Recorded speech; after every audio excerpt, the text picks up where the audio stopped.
So that's one important thing I think to think about for the idea of growth imperative, that sometimes this pursuit of personal satisfaction is not good even for one's own outcomes. But then also there's the idea it's not good for collective outcomes. Things that bring personal well-being or optimal personal fulfillment may not be conducive to those same ways of being, especially on a large scale.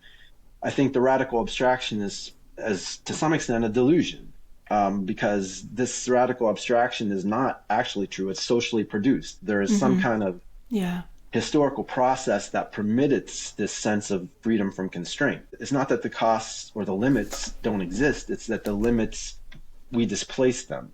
We displace them spatially so that the byproducts, the toxic byproducts, go elsewhere. We don't experience them, but we also displace them temporarily so that the things that we're doing now to produce this way of being, we may not experience the negative consequences now, but we're sort of mortgaging the future potentially for future generations in terms of debt, but also just in terms of material consumption and poisoning of the planet.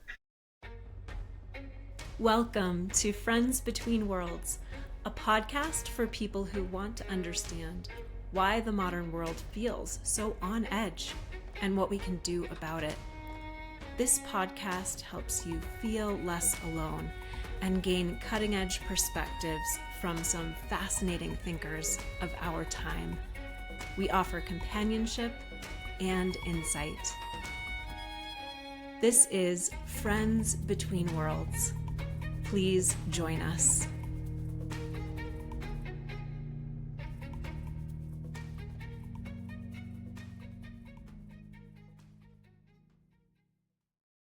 Hello and welcome. This episode is with Dr. Glenn Adams, professor of psychology at the University of Kansas and director of the Kansas African Studies Center. Glenn received his PhD in social psychology from Stanford University.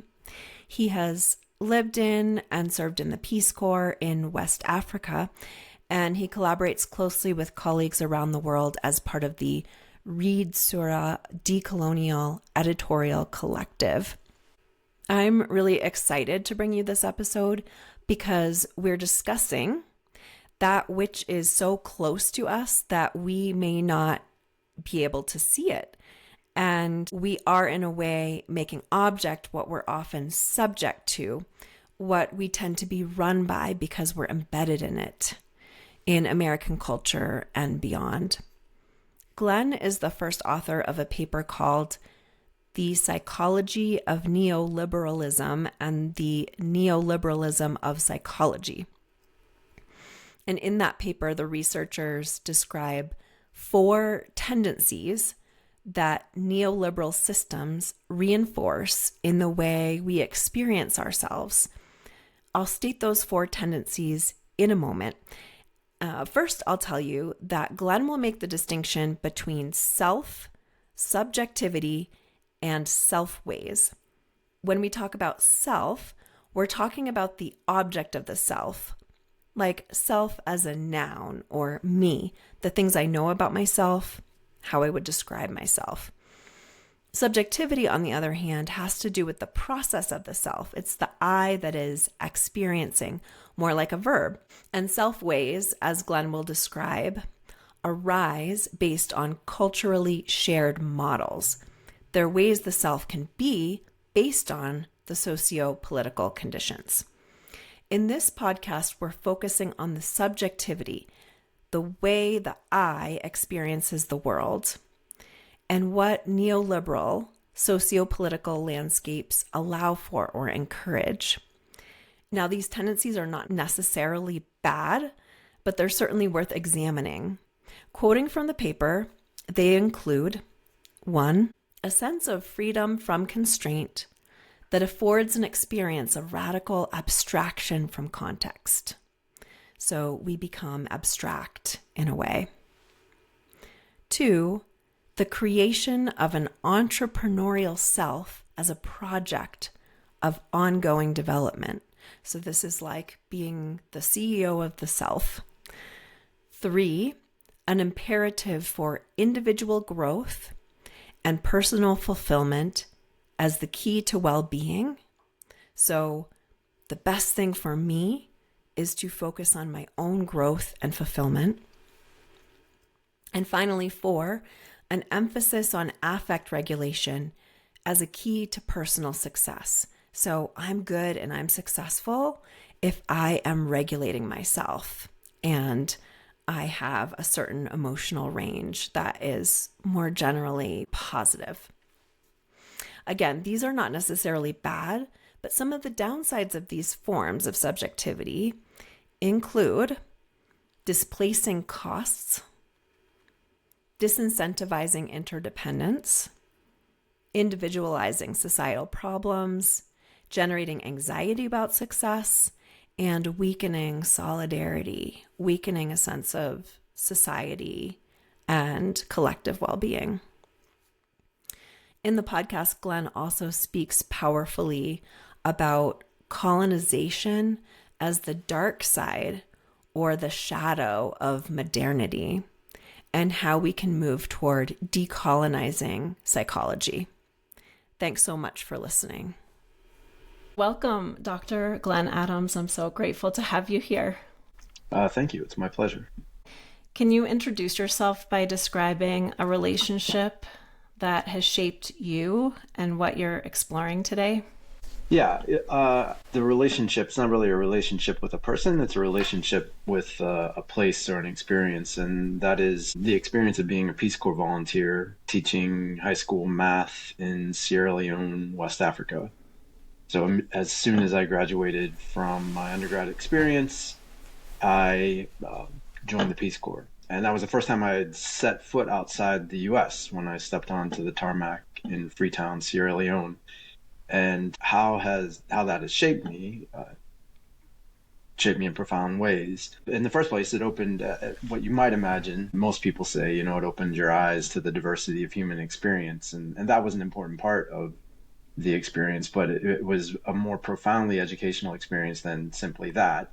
And I tell people that the most important thing I think I learned was to sort of denaturalize, is the word I would use now, the kind of everyday American reality that I, up until that time, had experienced as just natural. So my initial inclination was to regard the Sierra Leonean experience as unreal or somehow a deviation from normality. And I initially couldn't wait to get back to what I considered the real world. But as I stayed there for a while, it became more clear to me that actually that reality that I had inhabited for first 21 years of my life was a kind of unreal, and that I was in the real world in Sierra Leone in many respects. So that's what I mean when I say to denaturalize, that the thing that you had experienced is just natural. Yeah, that's fascinating. What seemed less real to you over time about the life that you'd had in the United States? I'll use the acronym later, but the weirdness of it, that it's not the standard. It's not the reality of most people in the world. It's not the reality of most human beings across time and space. And so it is very unnatural, which can be a good thing. It doesn't need to be a bad thing, but it's just to recognize that the habits of mind, the ways of being, the expectations about what's going to happen today and what's going to happen tomorrow, those are things that come from a place of having, reliable infrastructure, for example. So just the habits that we shape of assuming that we're going to have electricity or running water, those are very material things that we don't think about, but that's part of the issue. It's like we don't think about them and we don't have a good sense for how they make possible an everyday experience that is not just natural, that does not happen for a lot of people. I think, as kind of an aside to what we're talking about, we have lost track of that even in the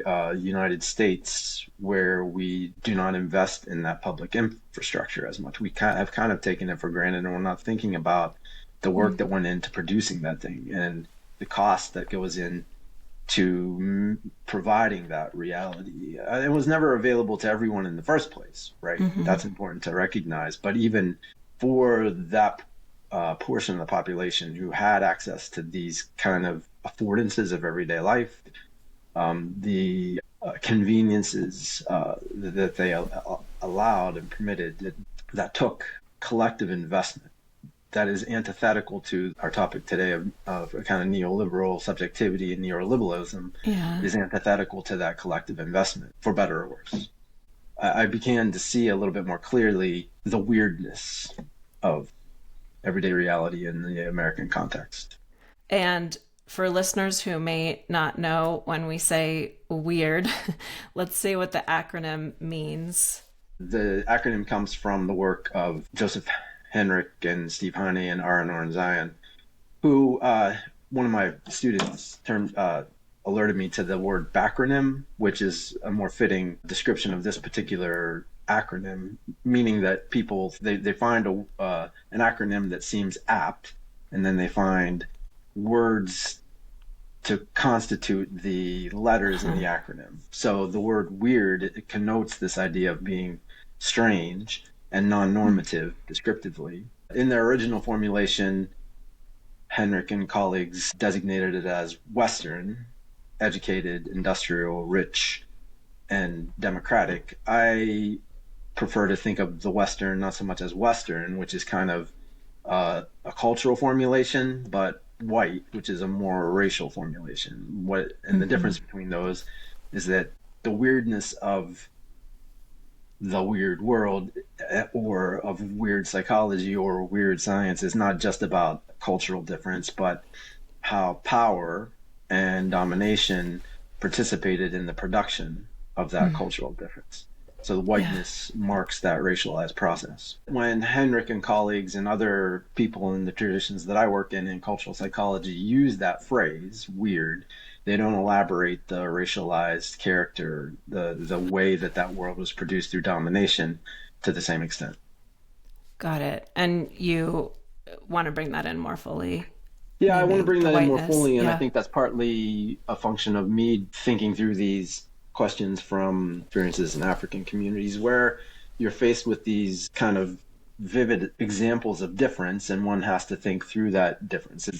One has to take into account centuries of colonial processes that may have produced the ecology that you're witnessing right now.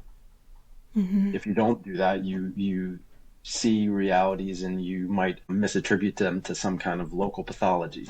Like, why don't people have running water? Why do we always have these Ebola outbreaks in the DRC, to use a contemporary example? And you might think of those in particular ways, but bringing in the enduring coloniality of that context. It is a post-colonial space, meaning that the colonial is still there. It's not past as in post, but it's a space that has this colonial residue active in it. The impulse, I think, especially for people coming from an American context or being in academia, is to try to explain what's going on in that other space, other in quotes. So the Sierra Leonean context. This difference is comprised of 2 points, and one needs equally to understand the other side of that difference, in this case, the American context, as something that also requires explanation. How did this abundance happen? Most stories of history in the present understand that abundance to be the product of something like progress, innovation, cultural development, scientific, infrastructural, intellectual development, and they understate the imperial violence, the imperial extraction, the imperial theft that bolstered those possibilities. And so that, at the very least, I think, requires us to consider the way we valorize or devalue realities on the ground. So I'll leave it at that for right now.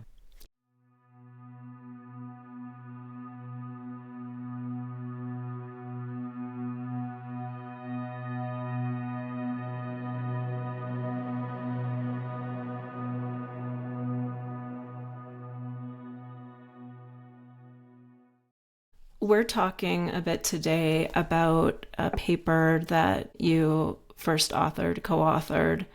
It's came out in the Journal of Social Issues, and the title is The Psychology of Neoliberalism and the Neoliberalism of Psychology. I found it a really rich paper, and it ties to what you're saying, because in a way, what you're helping us do is consider our weirdness, or kind of look back at ourselves and say, well, how do many people, at least in US culture, construct the world, and what are the implications of that? You talk about, first of all, this term, neoliberal self-ways, but it's really like the neoliberal self. Like, how do we know ourselves? And in some ways, what do we take for granted? And what can we actually reflect on and see more clearly? And the invitation as we have this conversation is for people to kind of think about, how does this show up in my life? Or does this factor into the way that I make sense of myself and the world and the way I live? And so that's kind of what I want to invite us into reflecting on, because I find it really confronting and fascinating and actually important for what we're facing today with the ongoing crises. But people are noticing, and there's this heightened ecological crisis, there's social inequality, and I mean, you've been talking about colonialism and how power is operated between different parts of the world and different peoples, and what's come of that. Yeah, I suppose maybe if you don't mind, I'll back up just a little bit to say what I mean by neoliberalism or neoliberal, and the idea of self-way. Yeah, thanks.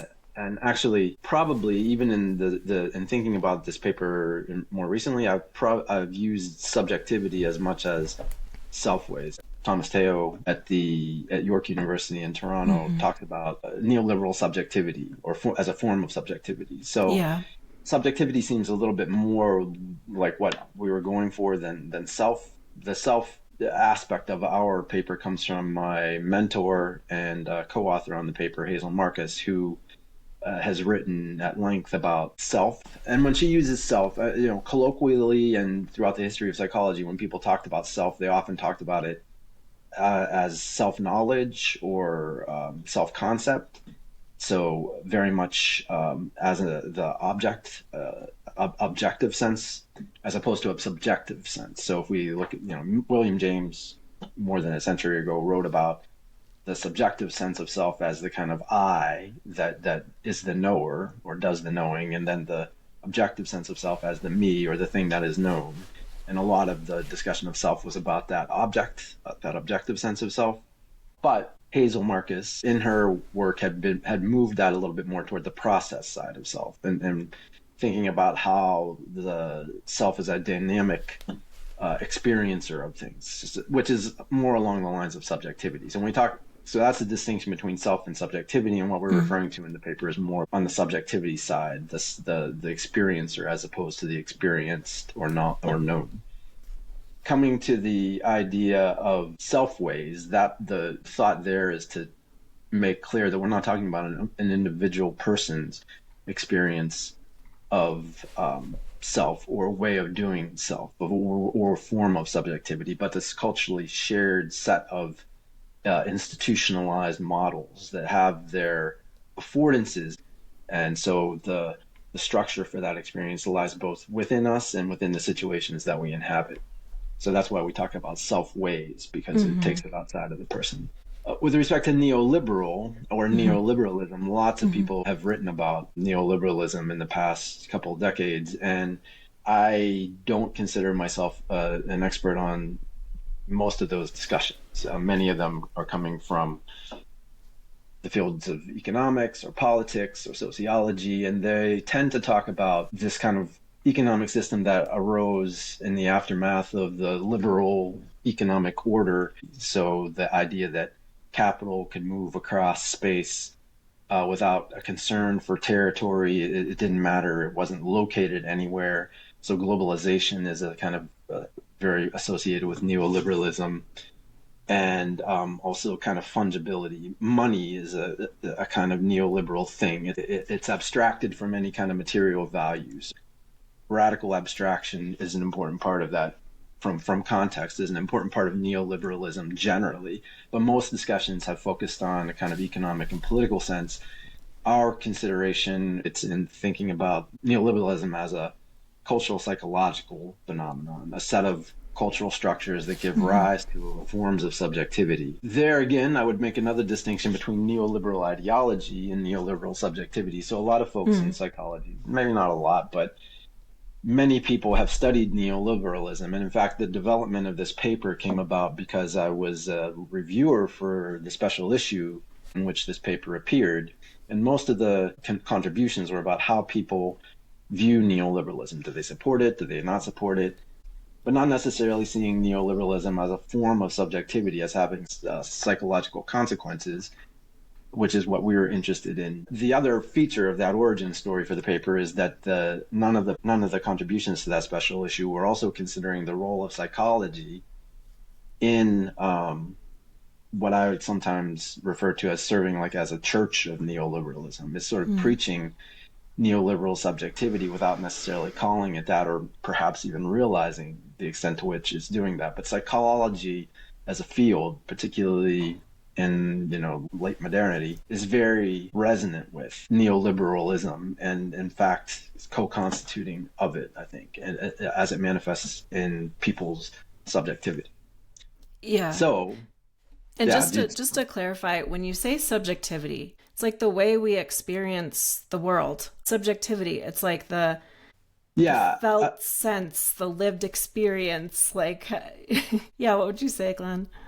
Yeah, it's an interesting word too, because I think people use it in different ways. So in some sense, there's this idea of being subject to. So it's like you're not necessarily your own thing, but you're subject to something. But the way, which is not unrelated or irrelevant, but the way we're using it is exactly as you're noting. It's a kind of experience of being that the arrangement of experience. The other notion of subjectivity as a kind of being subject to is useful for this, because that way of organizing our experience that we talk about as subjectivity is also socially produced and socio-politically afforded. Certain ways of being are made more available or less available because of political and economic and social arrangements. But we're talking about that deeply personal kind of experience that we know, but also the less conscious features of it, our everyday habits of mind that we don't necessarily recognize. And this is what distinguishes it from self-concept. If I ask you, Christina, who are you? You might tell me a whole set of things, but that doesn't necessarily capture the ways you move through the world that may not be recognizable to you, in part because you might imagine it could be just obviously a property of every human. And so you don't think they're remarkable, even if you notice them. Yeah. So subjectivity is that broader set of ways of being. Yeah. And I sometimes refer to, I'm sure other people do, neoliberal ideology as like the water in which we swim to an extent. I know that, George Monbiot, he calls it the invisible doctrine. In some ways, we're trying to make more visible what is often implicit and invisible to us that we take for granted, kind of like you were saying at the beginning of this conversation. There's so many things that we just assume, like, this is reality. This is the way it is. I had a conversation with Thomas Teo, in the months as this paper was forming, and he posed the question to me, well, okay, good, but what is, in your mind, the distinction between liberalism and neoliberalism? So liberalism, as I understand it, is kind of the product of maybe many things, but it comes together around the time of the Enlightenment, not coincidentally, I think, in the height of the European imperial/colonial project. You can think of those social philosophers that maybe you encountered in high school or your undergraduate training, like John Locke, and the way they impacted even like the U.S. Declaration of Independence. This idea that in the beginning, the ontological prior to society is the individual, this set of separate and equal individuals. This idea of separate and equal makes them free of any existing social arrangement. That's the liberal. There's no divine right of kings, no divine hierarchy of authority. There are only things derived from consent of the people. of course, even then, they weren't, when they talk about the people, they're not talking about all of whom we would consider people. Yeah. But the idea, though, was a quite radical idea that for its time, that things like authority, like who do you listen to? Do you listen to somebody just because of who their parents were? Or do you listen to them because of the wisdom they've gained through a set of experiences? That notion of, in the beginning, there are these free and equal people. So that's a kind of liberalism. Neoliberalism is like liberalism on steroids. So I think the classical liberal individualism still admitted the possibility of a civic space or a society, and imagined people coming together to constitute that society as free and equal participants in it. But it didn't call into question the notion of society. Neoliberalism takes that idea of liberalism and pushes it to the extent that it questions the idea of society. So I think Margaret Thatcher there's a famous quote of her saying, there's no such thing as society. Why are we talking about society and the good of society? There's only individuals, and they make up society. Yeah. That's a very neoliberal understanding. And that is the first feature that we identified for subjectivity, is this radical abstraction of experience from context. Okay, so what is that? It's this idea that people in their natural essence are inherently free from constraint. This sense of freedom from constraint as a descriptive and prescriptive reality, where the political thing is to remove barriers from people that would limit them from pursuing their goals and choosing what would be best for them. Removing barriers, removing regulations that might constrain people. So but that sense of abstraction is the idea that who I really am is not grounded. Of course, I'm grounded in everyday relationships. I'm grounded in place to some extent, but who I really am is not located there. It's somehow, I like to think of it as somehow high above that social grounding. I am radically abstracted from any particular context. And I think that manifests in our everyday lives in phenomena related to mobility. So our society, contemporary society, especially American society, is highly mobile. So my own life, I was born in central Pennsylvania in a very rural area to a fundamentalist Christian family.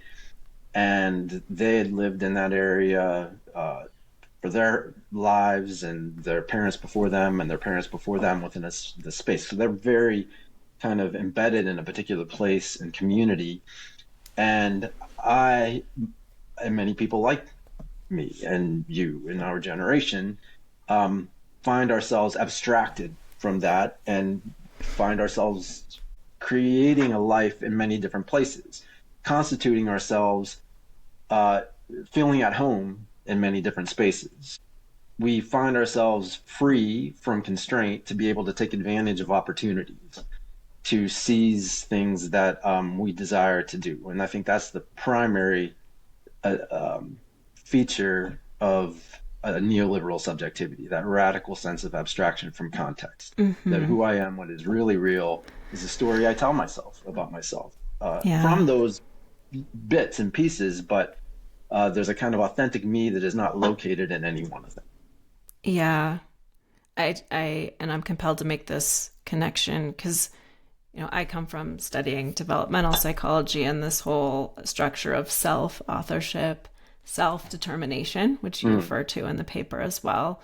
It's right there in the name, right? Like, I'm authoring myself. I'm determining myself. I can kind of make it up as I go along. And there is a kind of liberation in it. And yet there are serious downsides that we're increasingly confronted with. We can hear the upside of it, right? Like, freedom and lack of constraint, and I can choose whatever I want or create whatever I want. But what's the rub there? I think you can think of those downsides in a couple different ways. One is a downside for this idea of a freedom from constraint may characterize lives at a particular moment. So, thinking about developmental trajectory, there may be a particular period of life where this characterization is more true than others.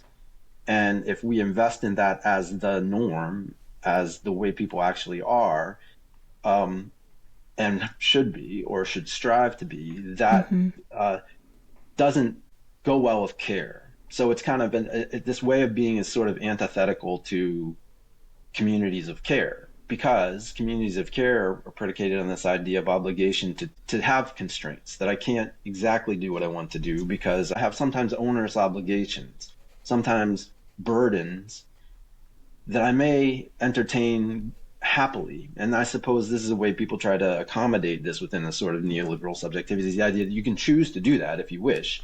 Yeah. So it's not outside the realm of possibility, but I still think that this radical sense of abstraction depends on freedom from constraints of obligation, from constraints of obligation to community. You have to imagine that there is no such thing as community, or that everybody's going to be best if we all pursue our own individual abstracted well-being. So it's definitely degrades the social aspect, because people disinvest from communal things. I mean, you can think of this in terms of education policy within the United States. If you believe in this notion of the civic space, then you say, okay, I benefit from a functioning society.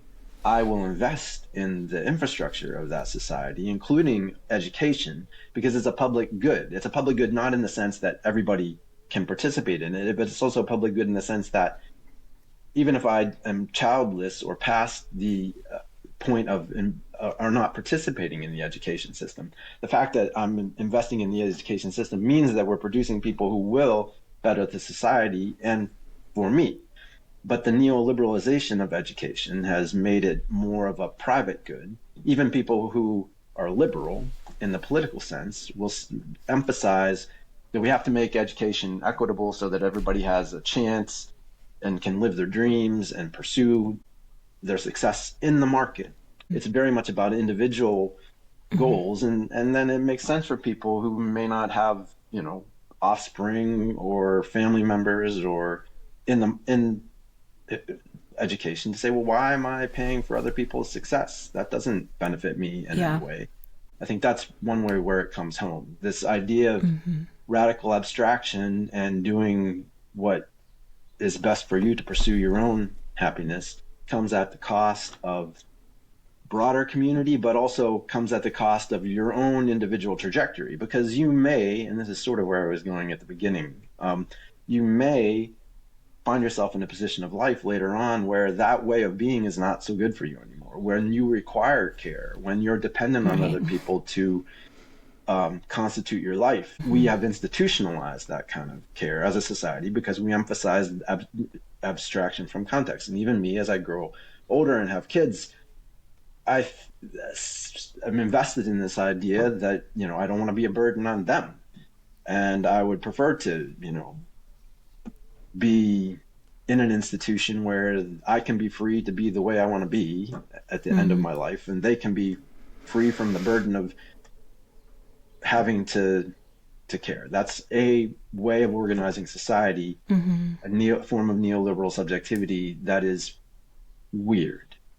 Both in the sense of its origins and the meaning of that acronym. Yeah. Thank you for naming that and bringing it right into, your felt experience, because I can relate to that as well. I'm struck by how you described this sense of like high above, like there's this sense of freedom, kind of high above the ground and unencumbered in some way. And I think it's really interesting given these terms that are coming more into edges of the lexicon now, like entanglement, right? We're part of this greater system and we're embedded and entangled, and that does confront us with certain responsibilities and constraints. Like entanglement isn't just, oh, I'm entangled with the good vibes. It's like we're part of an earth system. So it's really also coming into our understanding of environmental crises too.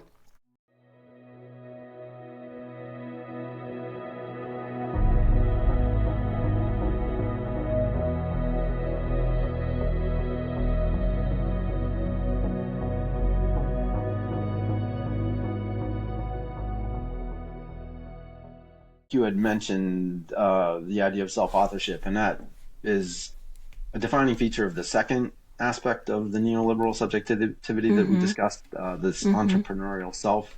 Yeah. And I think, as we say in the paper, the sense of radical abstraction fosters an entrepreneurial self. It intensifies the responsibility for radical self-authorship, because if you're abstracted from context, if you're not defined by the circumstances of your life, you have a sense of possibility. You can, it does fit into this kind of idea of self-determination, but because you can author yourself, there's a pressure to author yourself in a way that is marketable, that will sell in the various domains that we seek success, which include the social, which again is part of why this is the kind of neoliberalism is liberalism on steroids. It applies across domains, not just to like economic side of life, but also our social side of life. So you can observe this in everyday life in this idea of the popularity of self-help books. So people looking for ways to improve themselves, to tell a better story about themselves, but also this phenomenon of fake it till you make it kind of idea that a lot of it is how you can sell yourself, and you try to catch up as you're selling yourself.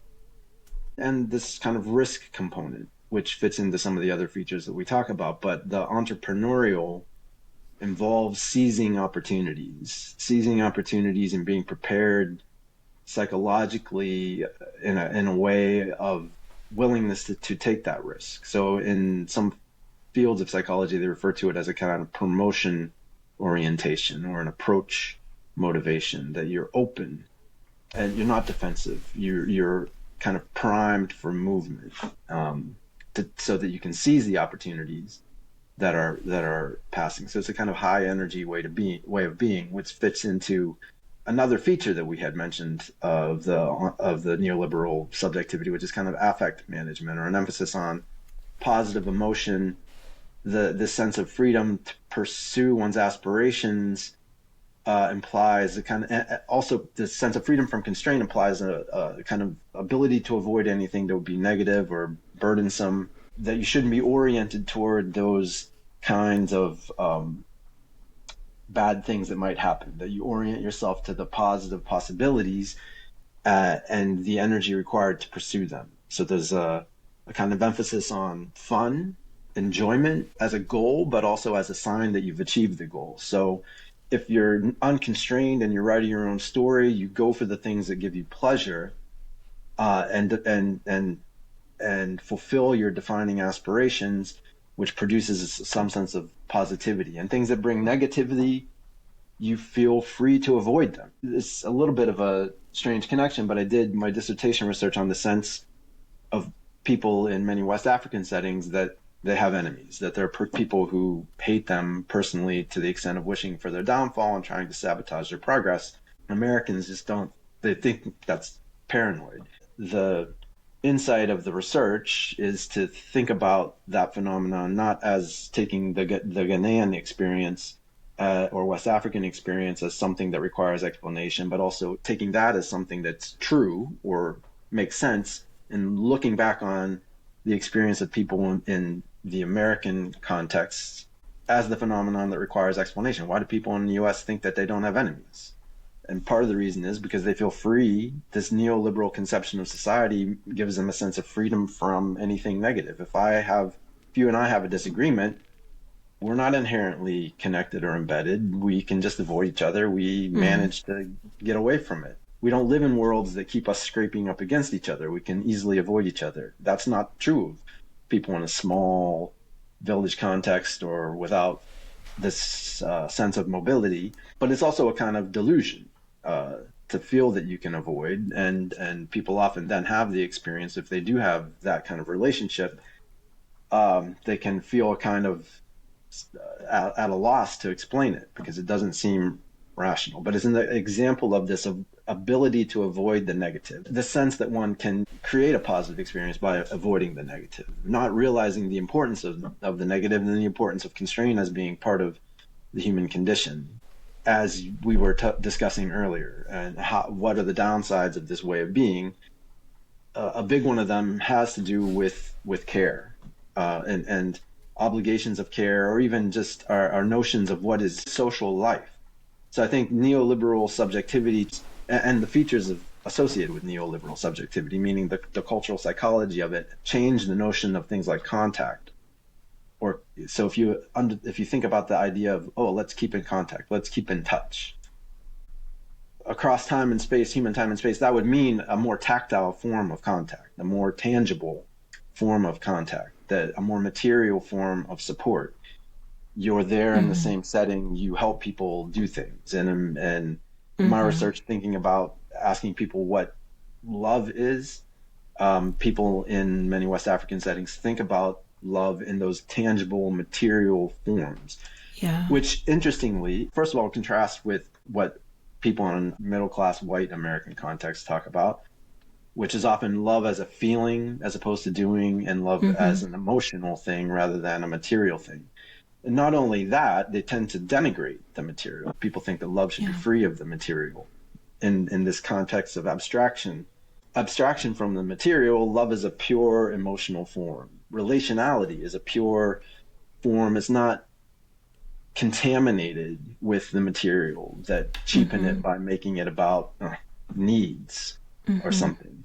I'm thinking about how the younger generations have trouble with commitments, and there's a whole phenomenon of like, you know, people set a date and they might show up, but maybe something more interesting will come along and they'll go do that. And I think there is some self-reflection about that. Like, why are people feeling so laissez-faire about showing up for one another or having commitments? And I'm relating it to the radical abstraction as well as the entrepreneurial self to an extent, and definitely the affect management. Like, oh, well, this other thing looked more appealing to me. And so that usurps my commitment. Like, it's actually more important that I satisfy this thing that I feel like doing in this moment, and go do that rather than show up for somebody. And then, you know, we get certain social phenomenon, but we also get loneliness at the same time. You talked about liberalism on steroids, and that being neoliberalism, is that there's this hyper individualization, this kind of hyper lack of constraint and detachment from grounding and commitments and entanglements, and that's part of what I try to see and help us understand. Yeah, it's applying that logic to even the social forms. So I think how does it show up in everyday life? For those who have gone on relationship or dating sites, right? That phenomenon is very much a kind of neoliberal phenomenon, because people are they're free from the constraints of space and time and random encounters. Prior to that, people met people through networks or through chance encounters, but this is like a more self-directed way of engaging the relationship market. We even talk about it as a market. Exactly. It's a market. And you have a set of qualities. You're looking for somebody with a set of qualities. You can interact and exchange in a way and maximize your outcomes. This is part of the fourth feature of the neoliberal subjectivity, a kind of growth imperative. The growth imperative. To first of all, this freedom from constraint enables people to pursue defining aspirations, to maximize their potential, their personal fulfillment, to do the things that are defining to them. And it doesn't have to be so self-serving, self-centered. It often manifests itself in relational ways, finding relationships that truly express. If you think of much of the psychology of relationship, this idea of self-expansion, that love is this expansive thing, we include the other in the self, and that somehow that feeling is what makes us feel like a feeling of falling in love. These are wonderful kinds of experiences, but they come from this idea of pursuing a kind of personal fulfillment, this growth imperative. So a couple things about that. One, the market of what people do on dating sites. Yes, those afford the possibility of finding that maximally satisfying connection, but they also mean that people forego a lot of connections that would be perfectly good and maybe even somehow better for them. There's always a kind of sense of, well, yeah, this is good, but they're the perfect match is out there somewhere. And a kind of devaluation of other existing commitments. My colleagues and I did a study on the importance of attractiveness in everyday life. So basically, it relates to neoliberal subjectivity because of this idea that we construct a relationship through choice, whether it's friendship or partnering, spousal, romantic partners, but even family. In urban areas, we found the anticipated effect, which is that the more attractive you are, the better outcomes you have. In rural areas, the relationship was flat. There was no relationship between a woman's attractiveness and the quality of her social life in the rural areas. Attractiveness mattered a lot in urban areas because in order to have a social life, you need to be chosen. It didn't matter in rural areas because sociality doesn't depend on getting chosen. People are just, they got who they got. There's always that movie of like, wanting to go to the city because the city brings freedom and you can contract a better relationship instead of all these, ridiculous people around you. You can go find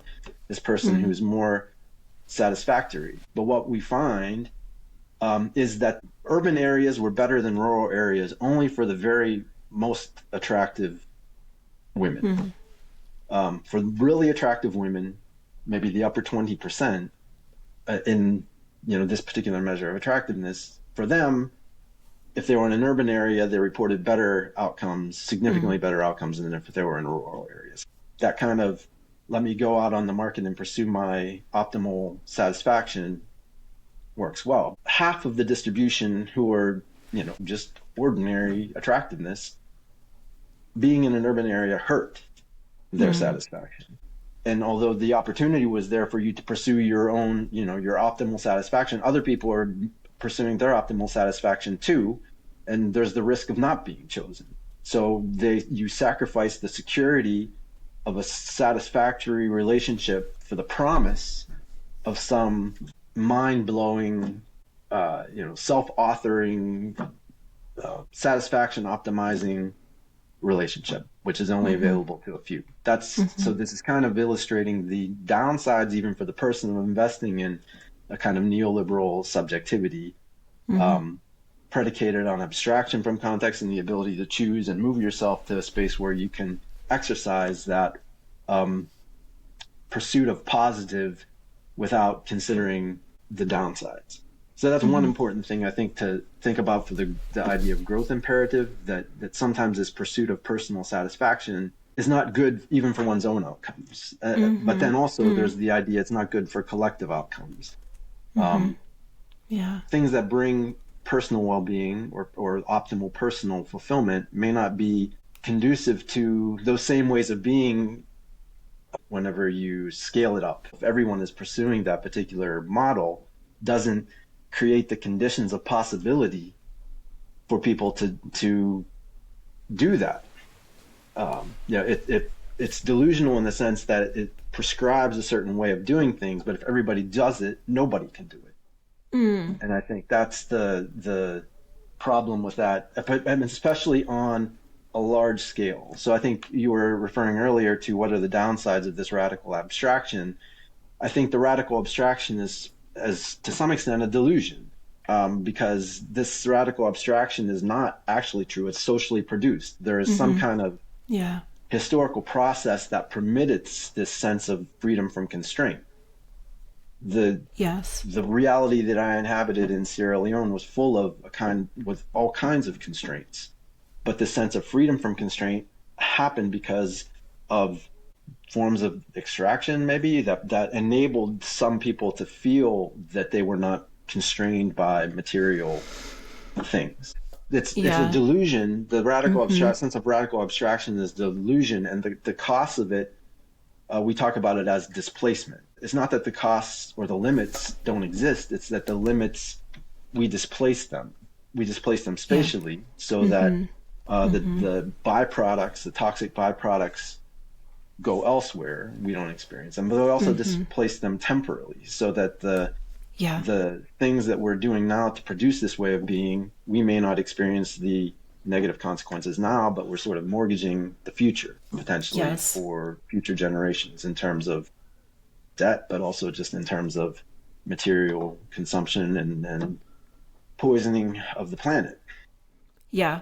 This is so powerful what you say in the paper. This is something I highlighted. You just spoke to it. In the paper, you say perhaps the most important negative consequence is the displacement of costs required to preserve the neoliberal sense of freedom from constraint.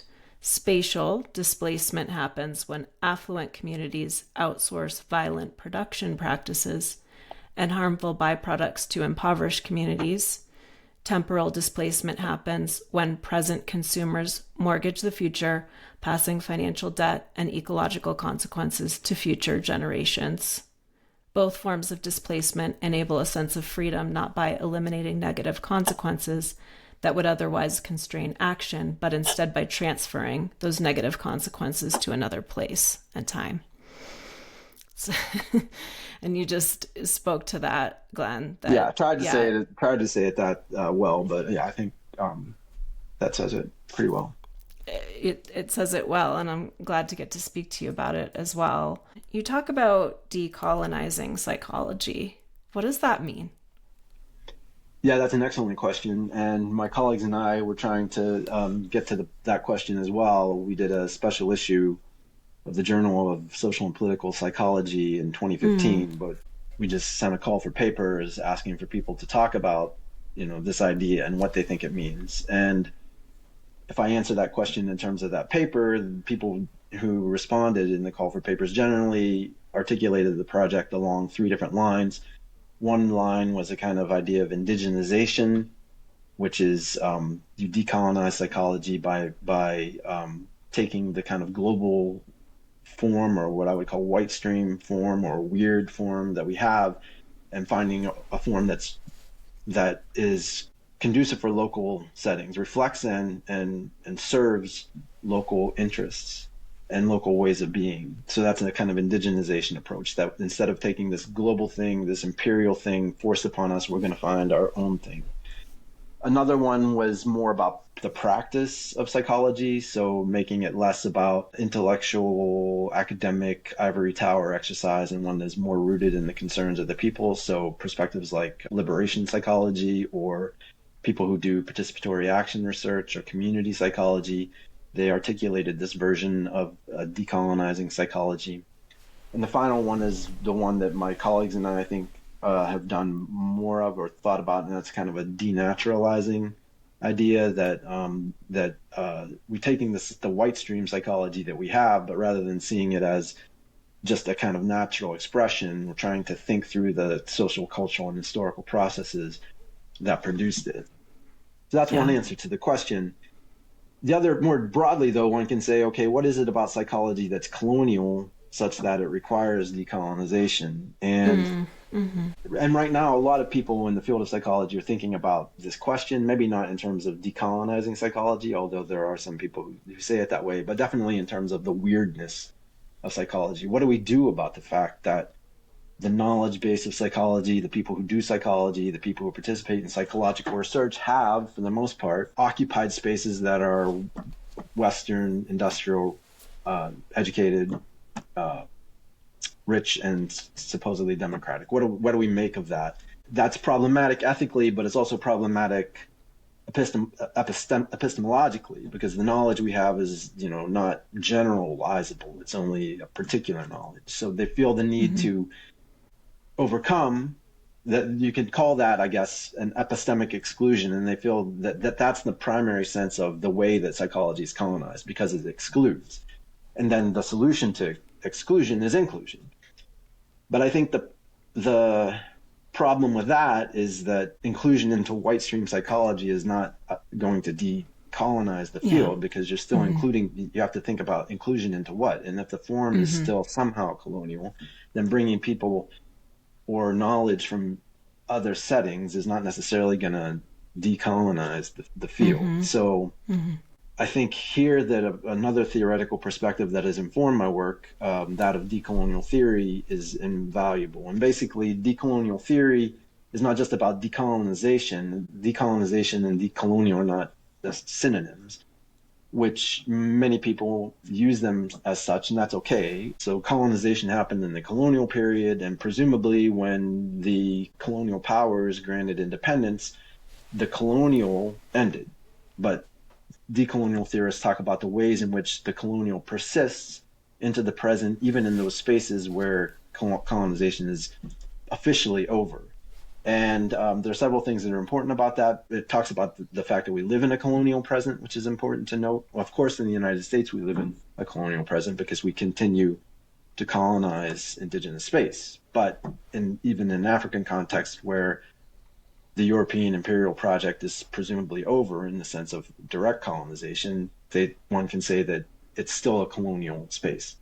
The second important thing is that a lot of the coloniality that lingers is a kind of mental colonization, not a physical colonization. Even when the colonial occupation of space ends, there's a colonial occupation of minds, according to this theoretical perspective, that persists.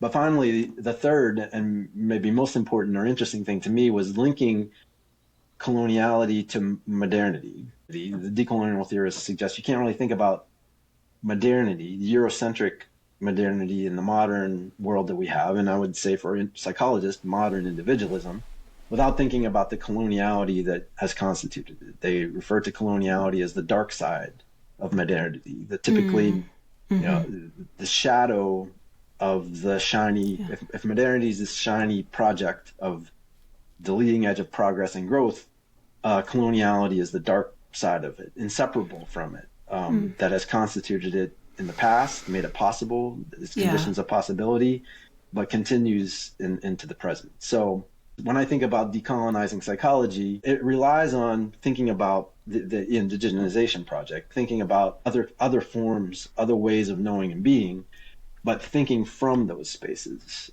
So if I'm thinking about my work in African context, I'm doing it with African collaborators in South Africa and in Ghana. I don't consider myself an expert on anything like an African psychology. I'm not necessarily interested in articulating African forms of psychology. That would be more of an indigenization project. But what I am interested in doing is thinking from those settings. My colleague Kopana Ratele has written a book called The World Looks Like This From Here. And by that, he means that, for him, an African psychology is an exercise of the world looks like this from here. He's not thinking about just African phenomena, but thinking about the mind and the way the mind works and the possibilities of being and forms of subjectivity from African realities. And that becomes a useful standpoint for looking at the realities and histories that underlie the subjectivity that white stream psychology has considered, but hasn't considered the sociocultural historical formations that have made those ways of being possible, the conditions of possibility. So if they're somehow colonial, then we might want to rethink them, or at least take this coloniality into account. So that's the basic idea of this work, is to raise the possibility that these modern individualist forms that we have valorized have this colonial shadow, dark side, underbelly. Yeah, thank you so much for speaking to that. There is so much more that I could ask you about and that we could get into. Thank you for what you've raised and bringing in, looking at the dark side of modernity while bringing into relief these things that we might take for granted, the four features that you spoke about, the radical abstraction, the entrepreneurial self, the growth imperative, and affect management. And we've at least gotten to touch on it today, Glenn.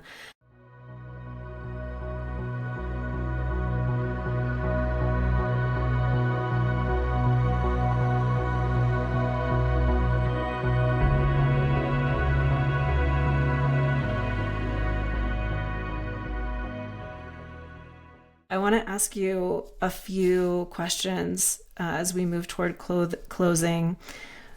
What is one practical thing you do day to day that you think makes a difference in our modern predicament, we might say, as we're interrogating modernity, like you're talking about? Yeah, so I wanted to ask you what you mean by modern predicament. Yeah. I think people are feeling increasingly like something's off with modernity. Like we need to find some different self ways for example. We need to expose some of the shadows of the ways that we're living, that even those of us who enjoy some of the riches, I'm living in the rich world, if we want to say that there are all these unhappinesses and dissatisfactions breaking through, and something's off. So that's the way I think about it. Are there any things you'd speak to about your day-to-day that other people might say, I could try that, or that's interesting? I do subscribe to that notion attributed to Kurt Lewin that there's nothing so practical as a good theory.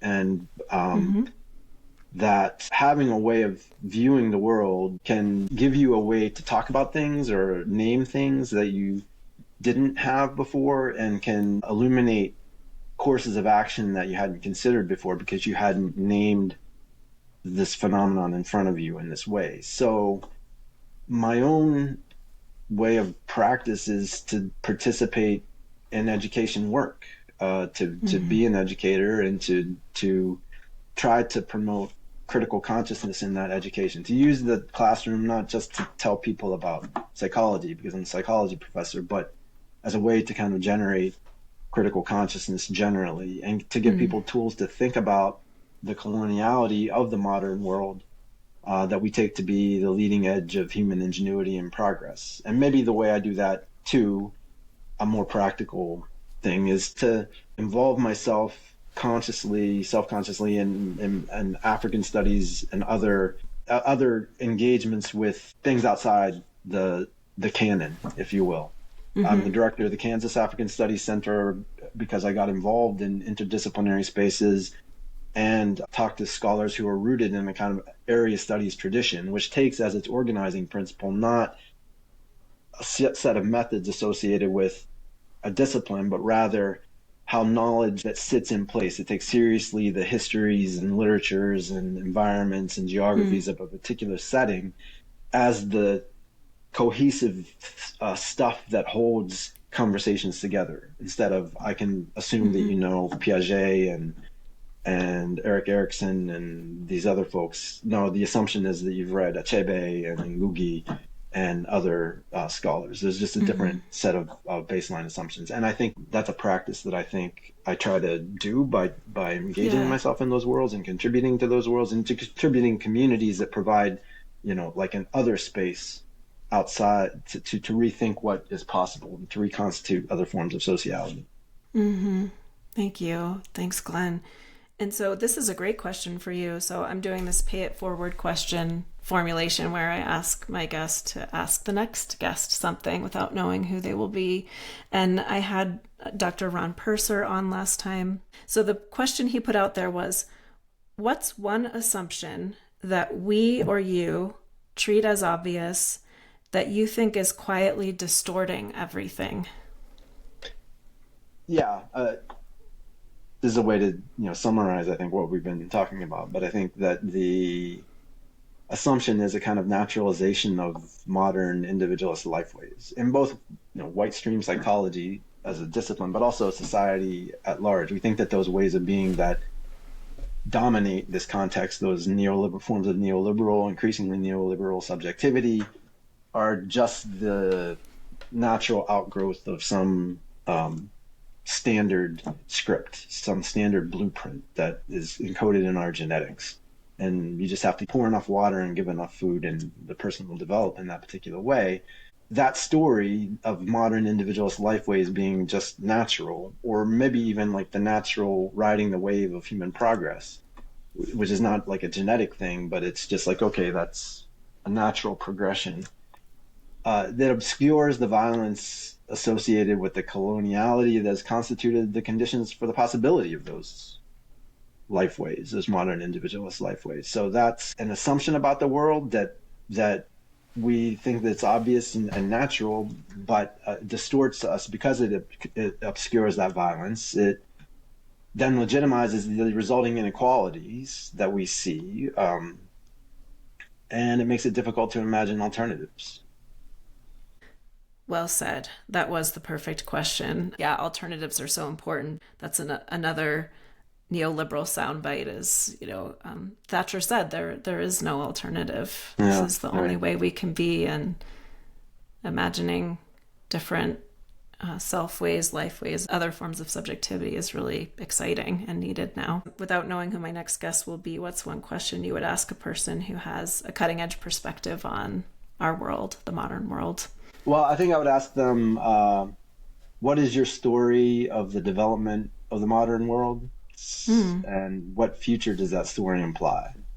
Because I think we imagine in the field of psychology, but just as a society, the future as we imagine it is what some people have called like white futurity. It's just the kind of modern neoliberal lifeways projected into the future and expanded to the entire world. That's just everybody is going to assimilate to that particular way of being without thinking about even the possibility of that, or maybe recognizing the impossibility of that and investing for those who have the means in, some kind of escape so that they can go colonize another planet.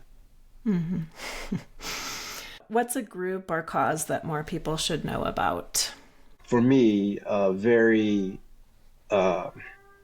illuminating or a very important source of insight has been various Black consciousness movements, including movements that are named that way, like Biko's Black consciousness movement, but also Black Lives Matter, critical race theory, various decolonial theoretical perspectives, that many people, including various state legislatures, they talk a lot about, but they don't necessarily know what these things are. So critical race theory being a primary example.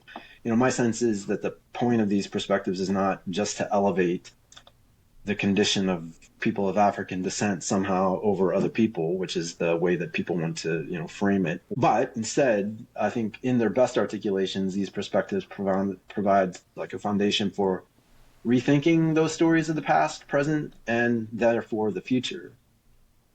They tell those stories from Black perspectives on the world, which is also the world that we share. Black history is American history, is what people would say. So we know that the consequences of this shift in thinking is powerful because authorities are fighting to keep such perspectives outside of education and to make people ignorant about American history. There are certain stories of the past that if we were interested as a society in self-improvement, I mean, you can seek to get information that makes you feel good, or that you can seek to get information that makes you do better next time. And I think this desire to not think about negative consequences of American history or negative features of the fact that the United States is predicated on racism, that it's inseparable from American history. It's kind of a fact, but the denial of that fact represents this, I think, a self-enhancement motivation, which is good for feeling good about yourself, but it sometimes prevents you from taking steps you need to get better. The thing about these perspectives is that they help us get better as a society. How would you like people to connect with your work, with you? I encourage people to find me through the work of my collaborators in various places. So I like them to engage with the work of my collaborators. These include the Reed Sura Collective, which stands for the first two letters of the members of the collective last names. So Gita Reddy, myself, Shana Safla, Kapano Ratele, increasingly Nicholas Malherbe, writing from kind of South African perspectives, Costa Rican Liberation Psychology Collective, but also individual scholars like Annabella Osetutu at the University of Ghana, or Fia Salter at Duke University, or Vivian Jokoto at Virginia Commonwealth University. I hope that people will meet, and that I will meet people in interdisciplinary spaces. I think that that's an important source of intellectual engagement. Psychologists and psychology researchers, I think, typically devalue work that is outside the discipline, especially place-based or identity-conscious kinds of research that tend to be embedded in and not abstracted from context. So I think psychologists don't engage in the kind of interdisciplinary spaces I imagine, but it's also true that people who are working in those more critical intellectual spaces sometimes deride psychology because well, they think it psychologizes, which makes sense. But I do think the psychological lens is important. For one, I think that even folks who sort of think about the coloniality of modernity, if they don't have a sense for the structuring, a cultural psychological sense for the way that our subjectivity itself is a product of everyday realities in the context that we inhabit. They won't appreciate how deep the modern colonial subjectivity goes. That's one reason why I think the knowledge base of psychology can be useful. And the second is what we were discussing earlier, that the importance of stories of history is they tell us about who we are. They provide us with a sense of identity. Memory and identity is a very intimately interconnected at the individual level and at the collective level. But they also sort of give us the next step in our journey. So they imply where we move next. They give us a sense of direction for the future. And that sort of narrative structure or that sense of imagination and creativity, I think, is something that could be, even if it hasn't exactly been, the stuff of psychology, and points to the importance of psychology as a space, or at least the psychological as a space. And that's why I would like to meet with and connect with people in that interdisciplinary world and space. Yeah, well, as I hear you talk about that, it seems like the potential to invigorate psychology in some way, to bring it into a more creative, generative place of possibility. It could help open interesting, different avenues for human beings. Yeah, that's the sense I was getting. To give a couple concrete examples, like what is of a student who we're working together right now. He's looking at examples of talking to people about their lives in English or talking to them in Kiswahili, and what are the consequences of just thinking about the future and the present in different languages. So that's one example of the kind of thing that one could do. The other is to take seriously and look at the psychological consequences of engagement with things like fiction, speculative fiction, sort of Afrofuturism, as a particular genre that I think comes from a different understanding of the past and therefore imagines different possibilities for the future. And those alternatives can be generative, I think. Dr. Glenn Adams, I'm really grateful that you joined us today, and best wishes to you. Thank you for being here. It was fun.